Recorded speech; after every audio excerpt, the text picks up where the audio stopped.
Oke, halo semuanya. Assalamualaikum warahmatullahi wabarakatuh. Sebelumnya, perkenalkan nama aku Revita Nadayuwanika Putri. Aku dari Teknologi Rekayasa Otomasi Angkatan 2023. Pada video kali ini, aku akan menjelaskan mengenai pemrosesan citra. Nah, di video sebelumnya kan kita sudah membahas mengenai pembentukan dari citra. Di sini, pemrosesan citra membangun arsitektur computer vision menggunakan OpenCV. Nah, sebelum kita masuk ke pembahasannya, di sini saya perlu menjelaskan mengenai tiga pilar dari manipulasi pixel itu sendiri.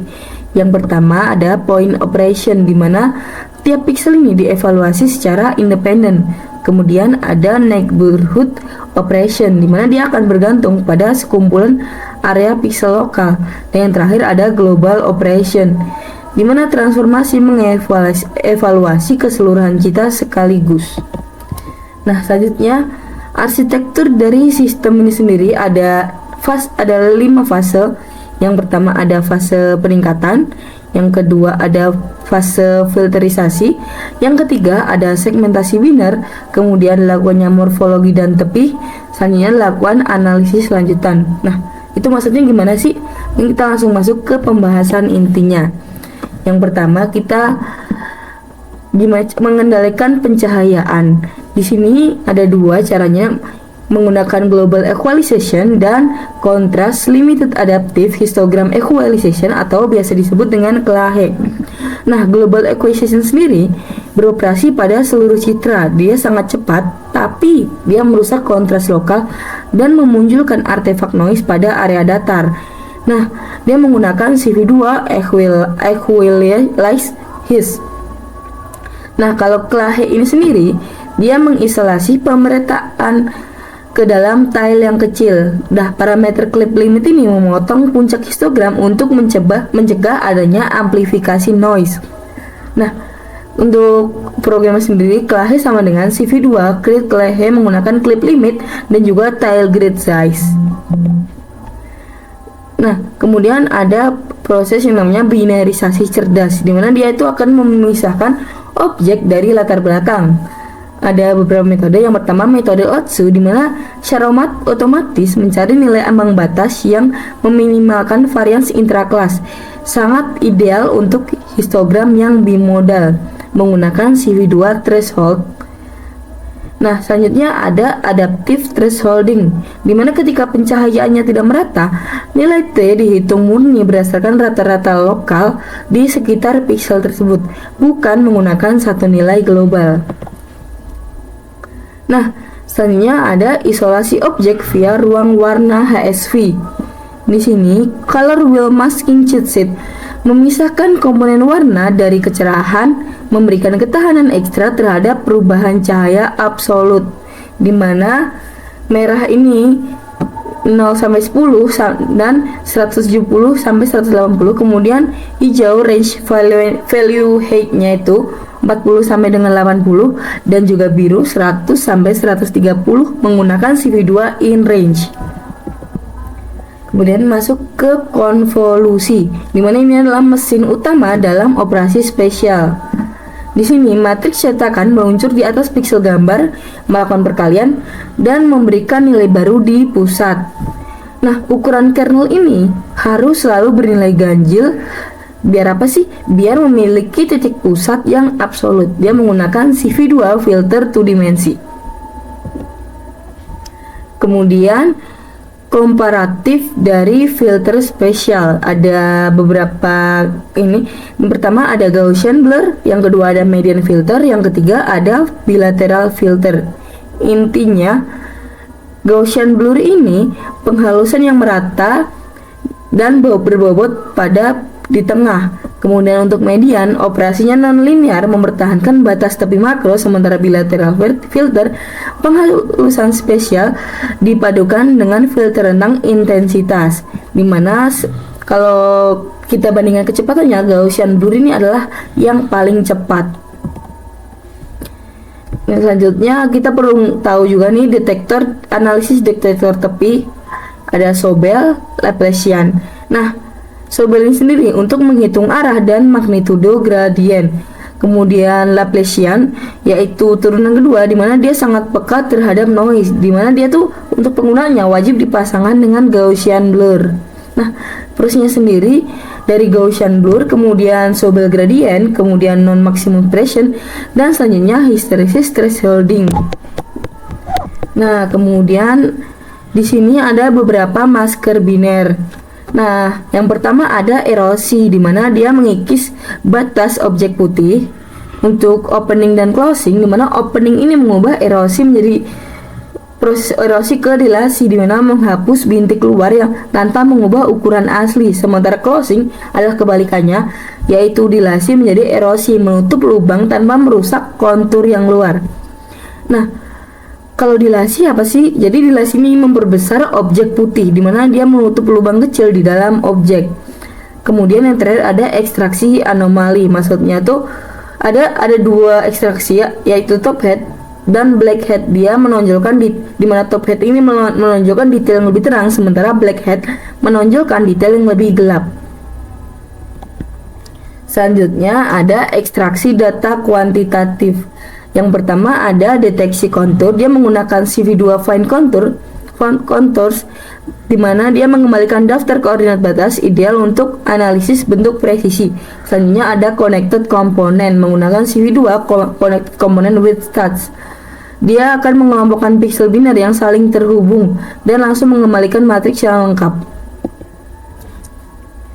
Nah, selanjutnya ada domain spesial versus domain frekuensi. Jadi, domain spesial ini adalah intuitif dengan memanipulasi matriks pixel secara langsung, sementara domain frekuensi ini menggunakan JetBrains Mono NP FFT untuk merepresentasikan gelombang Linus, di mana domain spesial ini sangat efisien dan cepat, kurang dari 5 milisecond, sementara domain frekuensi membutuhkan waktu lebih dari 15 milisecond.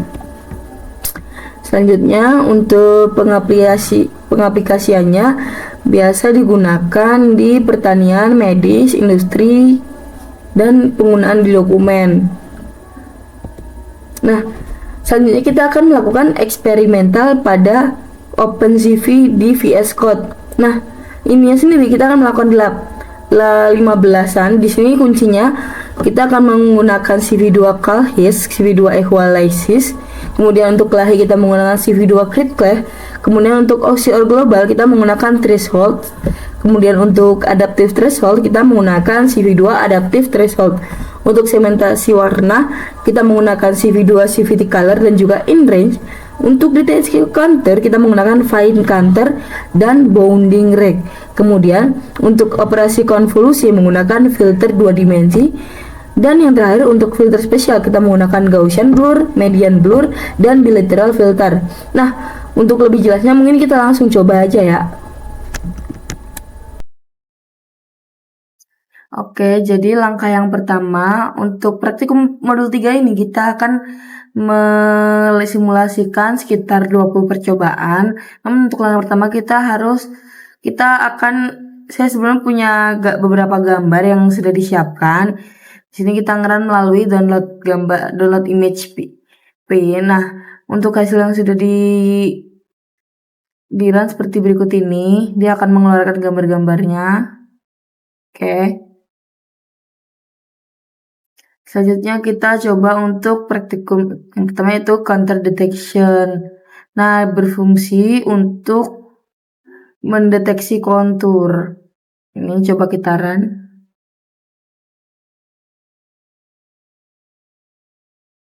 Nah, seperti berikut ini dia akan mendeteksi kontur. Kemudian berikut ini adalah contoh 1 kontur, 3 kontur, red release, redcom 3 kontur, dan red release seperti ini. Selanjutnya, ini adalah nilai dengan nilai gamma 1%, 5%, 10%, dan yang original. Kemudian berikut ini. Oke, selanjutnya kita masuk ke percobaan kedua yaitu histogram equalization. Adalah teknik untuk Meningkatkan kontras gambar dengan meratakan distribusi intensitas piksel. Teknik ini sendiri berguna untuk gambar yang terlalu gelap atau terlalu terang atau kontrasnya rendah. Nah, kalkulasi dan visual ini akan menghasilkan kalkulasi dan visualisasi histogram asli, ekualisasi histogram grayscale dengan equalisis, ekualisasi warna via channel L pada ruang warna lab, dan perbandingan underexposed, normal, dan overexposed. Mungkin kita langsung coba run saja. Nah, berikut ini adalah histogram dari gambar ini. Dimana ini adalah gambar grayscale yang asli. Nah, histogramnya seperti berikut ini. Adalah ekualisasi histogram grayscale. Ini gambar aslinya terlihat bahwa frekuensinya melonjak ketika intensitas 200. Sementara setelah dilakukan equalization, histogram terjadikan distribusi yang merata. Jadi tidak separah yang ketika belum diequalisis. Nah, selanjutnya adalah ekualisasi warna via channel L. Terjadi perbedaan antara gambar asli dan juga setelah dilakukannya ekualisasi lab L, di mana warna lebih terjaga dan kontrasnya meningkat. Selanjutnya ini adalah ekualisasi pada berbagai kondisi exposure. Berikut ini tertampil juga histogramnya jika underexposed, normal, dan overexposed. Oke, kita masuk ke percobaan yang ketiga, yaitu KLAHE, Contrast Limited Adaptive Histogram Equalization, adalah pengembangan dari histogram equalization yang bekerja secara lokal pada tile-tile kecil gambar dan membatasi amplifikasi kontras. Mungkin kita coba langsung run saja. Jadi, sebelumnya kita menggunakan CV2, Create KLAHE, dan Equalisis. Nah, hasil dari percobaannya seperti berikut ini.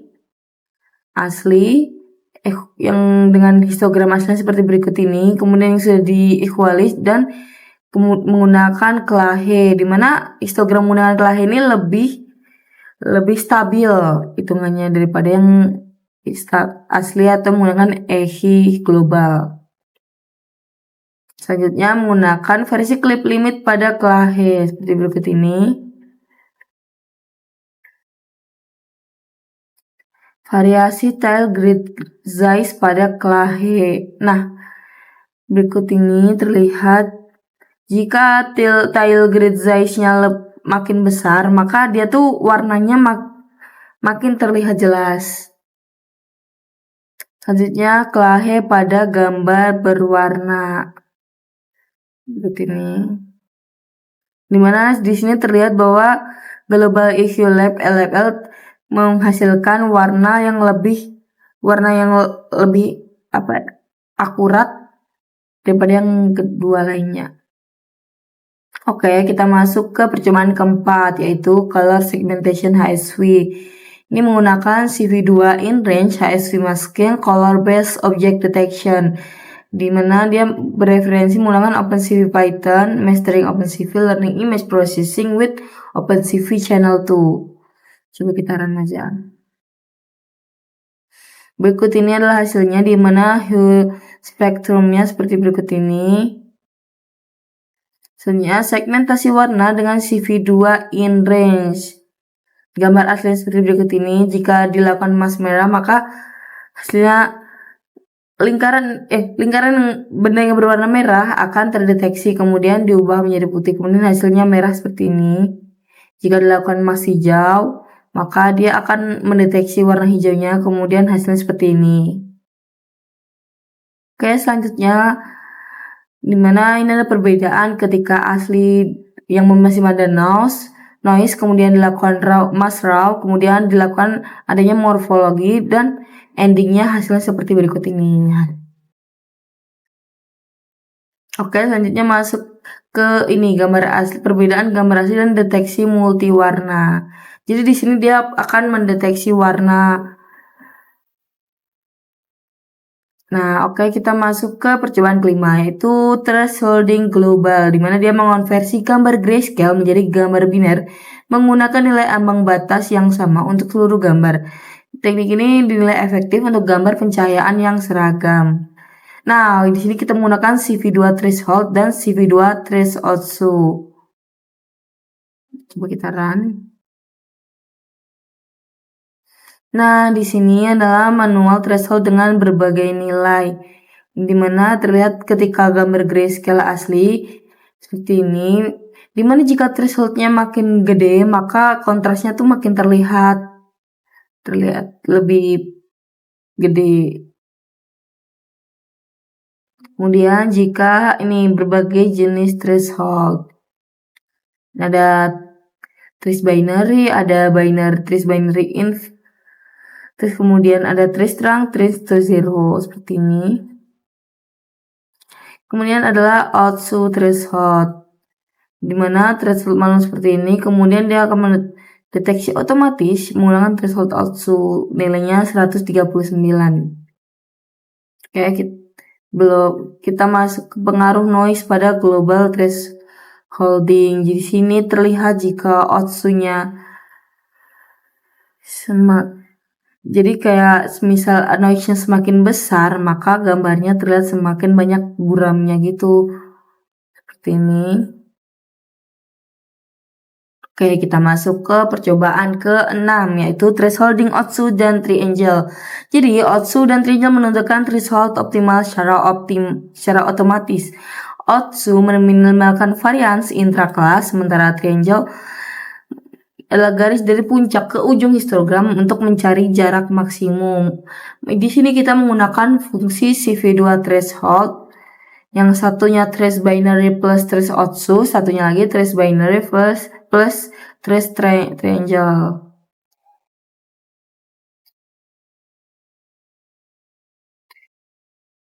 Nah, di sini terlihat outsu dan triangle thresholding seperti berikut ini. Oke, kita masuk ke percobaan 7, pemrosesan citra adaptive thresholding. Adaptive thresholding menghitung nilai threshold secara lokal untuk setiap pixel berdasarkan sekitarnya, di mana metode ini lebih efektif daripada global thresholding untuk gambar dengan pencahayaan yang tidak merata, di mana yang sebelumnya itu adalah untuk pencahayaan yang merata kan. Di sini untuk pencahayaan yang merata. Nah, di sini kita menggunakan CV2 adaptive threshold. Coba kita run. Di sini mean versus Gaussian adaptive threshold terlihat seperti ini, perbandingan gambar asli dan juga setelah dilakukan adaptive Gaussian C dan adaptive mean C. Kemudian variasi block size pada adaptive threshold Gaussian, di mana C sama dengan 3. Di sini terlihat block size-nya, di mana semakin besar maka dia akan lebih jelas gitu.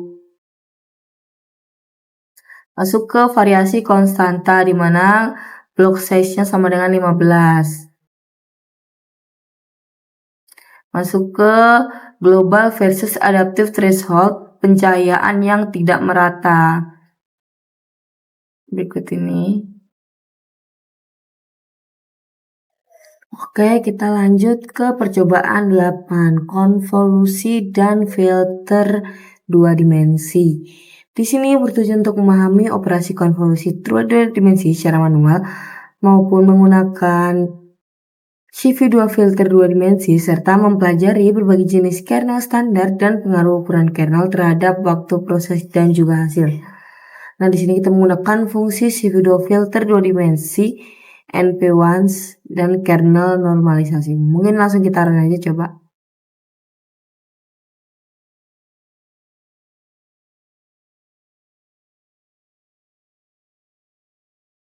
Oke, jadi hasilnya seperti ini, konvolasi manual versus menggunakan CV2 filter 2 dimensi. Berikut adalah berbagai kernel standar, ada yang di asli, Identify, Boxblur, Serpent, Emboss, dan juga Edge-Detect. Oke, selanjutnya ada demo 3 yaitu custom kernel dari nol. Di sini ada yang kernel horizontal, kernel diagonal, dan kernel Laplacian. Di sini terlihat hasilnya dari hasil horizontal, diagonal, dan Laplacian. Selanjutnya ada pengaruh ukuran kernel terhadap waktu dan hasil. Di sini pengaruh terlihat ukuran kernel ketika K sama dengan 3, waktunya yaitu 1,10 milisecond. Sementara jika semakin besar, maka waktunya juga semakin lama.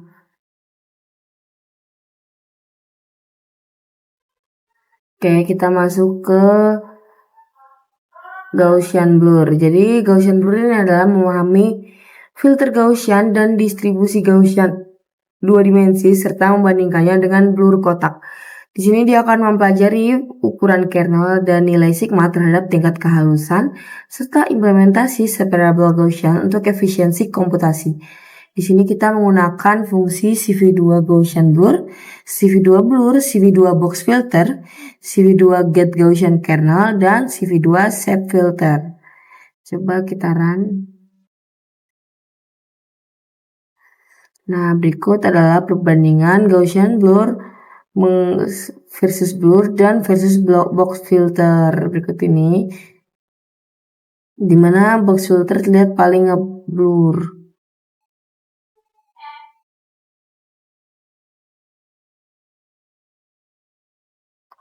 Di sini terlihat pengaruh ukuran kernel Gaussian. Di sini terlihat semakin besar nilai kernelnya, maka osilasi yang ada semakin kecil, lebih halus grafiknya yang dihasilkan. Pengaruh nilai sigma pada Gaussian blur. Terlihat berikut ini nilai sigma. Apabila nilai sigma semakin besar, maka grafiknya akan semakin lebar. Separable Gaussian, dimana hasilnya berikut ini. Oke, kita masuk ke median and bilateral filter.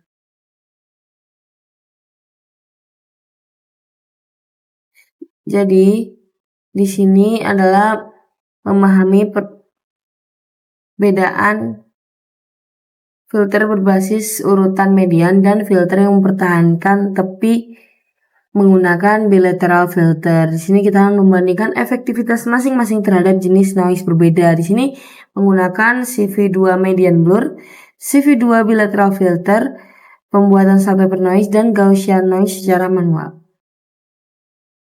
Oke, langsung saja coba kita run.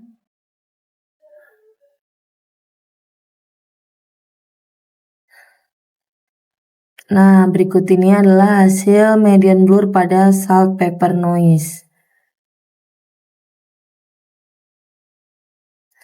Ini adalah perbandingan ukuran kernel median blur. Seperti ini. Selanjutnya, bilateral filter edge preserving. Di sini perbandingan noise Gaussian 20 dengan bilateral Gaussian 150. Selanjutnya, perbandingan Gaussian versus median versus bilateral. Berikut ini perbandingan dari asli noise Gaussian-nya K9, median K95. Kemudian seperti ini. Oke, kita masuk ke percobaan yang ke-11, yaitu sharpening and unsharp masking. Di sini bertujuan untuk mempertajam gambar menggunakan kernel sharpening, unsharp masking, Laplacian sharpening, membandingkan efek berbagai kekuatan penajaman pada gambar. Menggunakan fungsi CV2 filter 2 dimensi, CV2 adweighted, CV2 Laplacian, CV2 Gaussian blur untuk menghasilkan mask blur pada USM. Mungkin coba kita run. Oh ya, sebenarnya codingannya seperti berikut ini.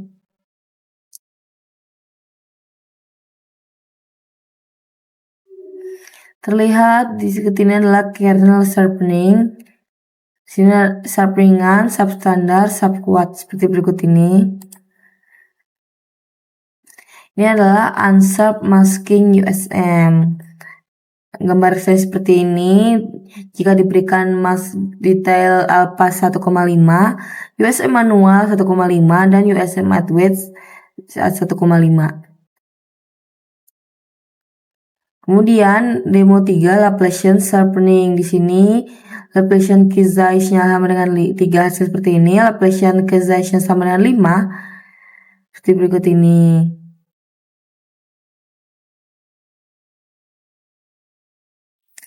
Demo keempat perbandingan kekuatan sharpening. Di sini perbedaan ketika asli dengan alfanya sama dengan 4 terlihat berikut ini.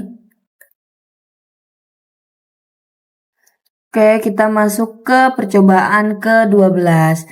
Di sini kita deteksi tepi sobel. Di sini memahami cara mendeteksi tepi gambar menggunakan filter sober dalam arah X dan Y, di mana kita menghitung magnitud, arah gradien, serta membandingkan sobel dengan skat dan berbagai ukuran kernel. Visualisasi menggunakan heat map dan Hoover plot.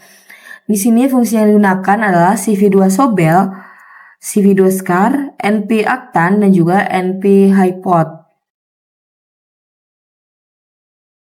Ini langsung coba kita run saja. Berikut adalah hasil sobel GXGY. Ini adalah hasilnya. Kemudian di sini adalah magnitud dan arah gradien sobel.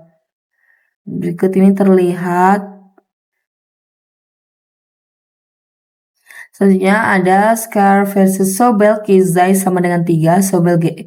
Nah, di sini terlihat gambar asli seperti berikut ini, kemudian diberikan sobel GXK sama dengan 3, kemudian diberikan magnitud sobel K sama dengan 3. Masuk ke profil magnitud di baris tengah, hasil seperti berikut ini. Ini adalah magnitud dengan Kizai 1, Kizai 3, Kizai 5, Kizai 7, kemudian diberikan heat map, hasilnya seperti berikut ini. Oke, kita masuk ke percobaan 13. Jadi, percobaan 13 adalah deteksi tepi Kenny. Di sini metode multi tahap menggunakan Gaussian blur, gradient, non-maximum suppression, double threshold, dan hysteresis. Di sini kita menggunakan fungsi CV2 Kenny. Coba kita run. Nih, deteksi tepi Kenny. Hasilnya seperti berikut ini.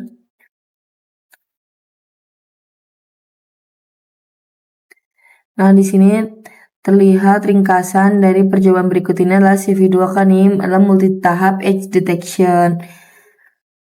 Menggunakan L2 gradient sama dengan true, dimana lebih akurat tapi sedikit lebih lambat. Kita masuk ke percobaan 14, deteksi tepi Laplacian. Di sini menggunakan turunan kedua untuk mendeteksi tepi di semua arah sekaligus. Zero crossing pada lapisan menandakan posisi tepi. Di sini kita menggunakan fungsi CV2 Laplacian sebagai turunan kedua dan juga LOG Laplacian of Gaussian sebagai blur lalu Laplacian. Langsung kita run saja.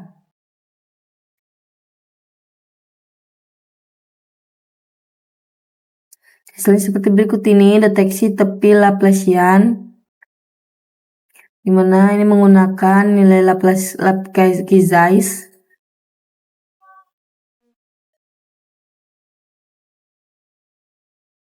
Di sini menggunakan turun kedua yaitu delta kuadrat sama dengan d kuadrat f per dE kuadrat plus d kuadrat f per d kuadrat. Di sini kita mendeteksi di semua arah. Kemudian sensitif terhadap noise, zero crossing pada Laplacian sama dengan posisi tepi, dimana Kizais lebih besar maka responnya lebih smooth. Laplacian kan ini menghasilkan deteksi yang tapi paling lengkap. Oke, masuk ke morfologi erosi dan dilasi. Di sini kita akan mendemonstrasikan operasi morfologi dasar erosi dan dilasi pada citra biner, di mana kita akan membahas mengenai erosi dan dilasi menggunakan CV2 erode dan CV2 delete dasar dengan kernel 3x3, berbagai bentuk kernel dan ukuran mulai dari 3, 5, sampai 9. Ini dengan pengaruh iterasi berganda.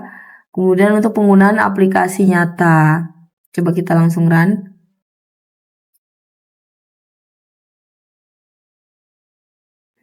Berikut adalah demo 1, erosi dan dilasi kernel. Ini adalah gambar sebelum, ini adalah citra aslinya, kemudian dilakukan erosi, setelah itu dilakukan dilasi. Hasilnya seperti berikut ini.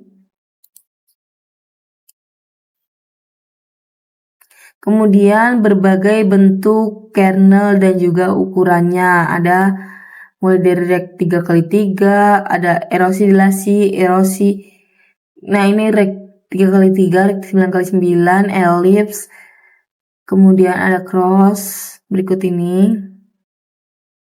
Kemudian masuk ke pengaruh iterasi berganda. Ini adalah lihat pengaruhnya. Ini adalah aplikasi nyata dari erosi dan dilasi. Masuk ke percobaan 16. Di sini kita adalah operasi morfologi lanjut. Mendemonstrasikan operasi morfologi tingkat lanjut menggunakan CV2 Morphology X, di mana kita akan mencakup pembahasan mengenai erosi dilasi untuk menghapus noise kecil versus closing untuk menutup lubang, kemudian morfologi gradient, kemudian top hat, kemudian black hat dan hit or miss transform untuk deteksi pola khusus. Coba kita langsung run.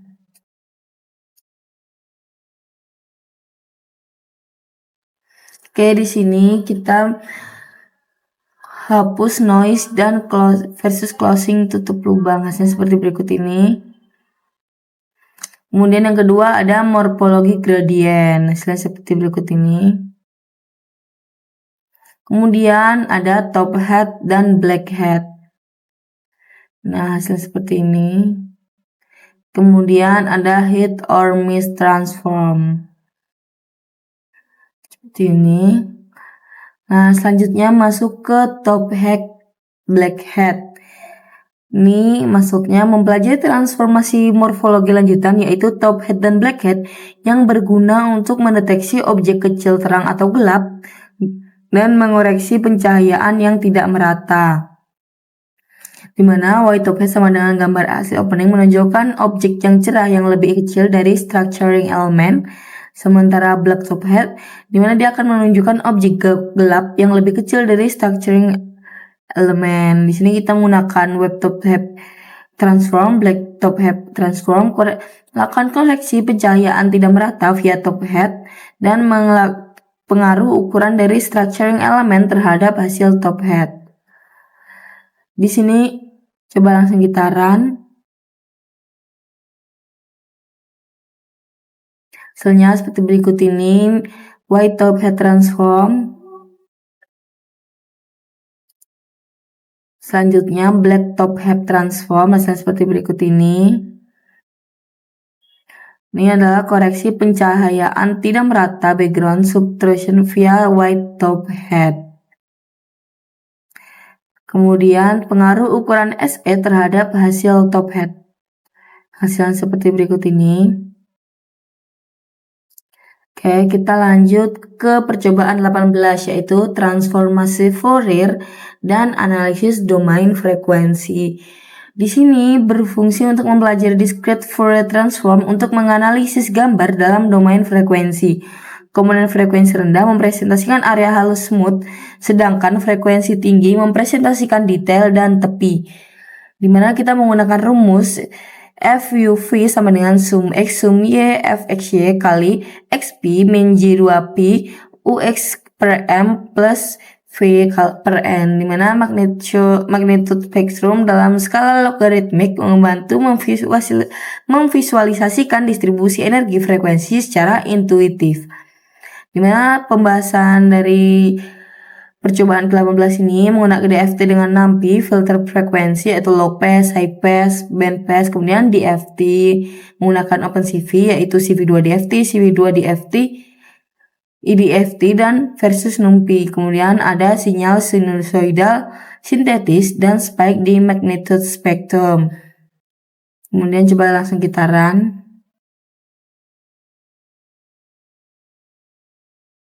Nah, berikut ini adalah magnitude dengan NumPy FFT. Selanjutnya, filter frekuensi low pass, high pass. Ini seperti berikut ini.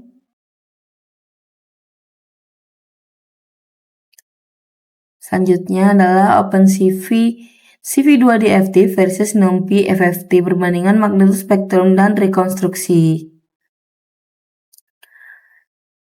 Berikutnya adalah sinyal sinusoidal sintetis spike di magnetospektrum, di mana setiap frekuensi kosinus menghasilkan dua spike simetris di spektrum. Selanjutnya kita masuk ke percobaan 19.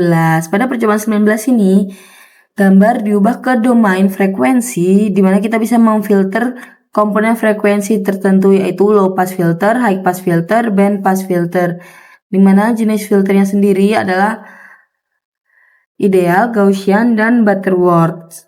Coba langsung kita run.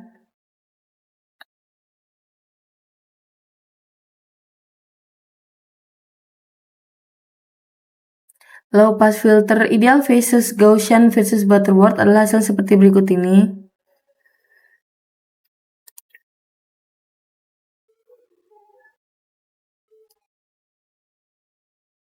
Hasilnya adalah high pass dan band pass filters. Hasilnya seperti berikut ini: band pass, original, Gaussian. Nah, di sini band reject filter adalah bloknya frekuensi tertentu. Ideal filternya adalah ringing artifact dengan transisi tajam. Gaussian filter adalah transisi smooth tanpa ringing. Kemudian Butterworth filter kompromi antara ideal dan Gaussian. Kemudian D0 kecil, filternya ketat. Apabila D0 besar, maka filternya longgar. Saya masuk ke percobaan yang terakhir, yaitu connect komponen. Di sini menggunakan CV2 connect komponen with stats, labeling, dan blob analysis. Mas, coba langsung kita run. Jadi, jika di run gambar asli, perbandingan dari gambar asli, citra binel, dan label 5 komponen. Kemudian berikut ini adalah pengenalan citra biner, kemudian binding box plus centroid per komponen. Kemudian ada head map area, kemudian setelah diberi filter area lebih dari 500. Kemudian diagonal image, kon 4-10 komponen di mana diagonal tidak terhubung. Kemudian kon 8, 1 komponen, diagonalnya terhubung. Kemudian perbandingan dari citra binet dan diubah menjadi rank by area. Oke, selanjutnya seperti biasa kita diwajibkan untuk membuat sebuah project. Nah, di sini saya membuat project mengenai Smart Document Scanner. Nah, pada dokumen kali ini, dia memiliki fitur utama untuk document detection, image enhancement, perspective correction, export option, dan user-friendly GUI. Nah, berikut ini dimana saya menggunakan library OpenCV dengan versi 4.13, NumPy 1.21, Pillow 8, Umutils 0.5.4, dan Kinter built-in untuk GUI-nya. Nah, di sini dia menggunakan beberapa dari modul 3 ini, mulai dari image enhancement, thresholding, edge detection, morphologic operation, image transformation, dan histogram processing. Nah, mungkin untuk lebih jelasnya kita langsung mulai untuk mencoba program ini. Nah, cara mencoba program ini, di sini saya sudah memiliki file Windows Batch File. Kita klik 2 kali. Nah, di sini dia akan otomatis membuat virtual environment-nya.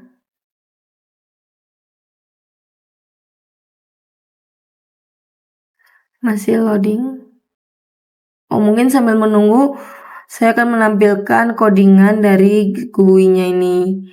Jadi di sini kita memakai Tinginter, CV2, NumPy. Terus berikut ini. Nah, jadi kita buat beberapa kode Python. Di sini ada dokumen scanner untuk sistemnya sendiri. Menggunakan CV2, NumPy, Umutils. tampilannya GUI-nya akan seperti ini. Di sini kita bisa load image untuk bisa buka kamera juga. Nah, di sini coba saya load image. Coba saya pilih yang ini. Kemudian kita proses.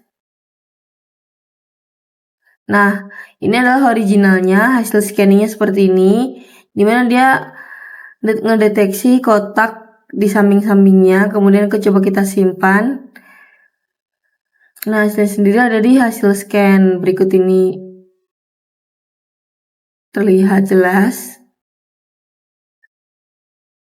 Oke, mungkin penjelasan video modul 3 ini cukup sampai sini saja. Kurang lebihnya saya mohon maaf.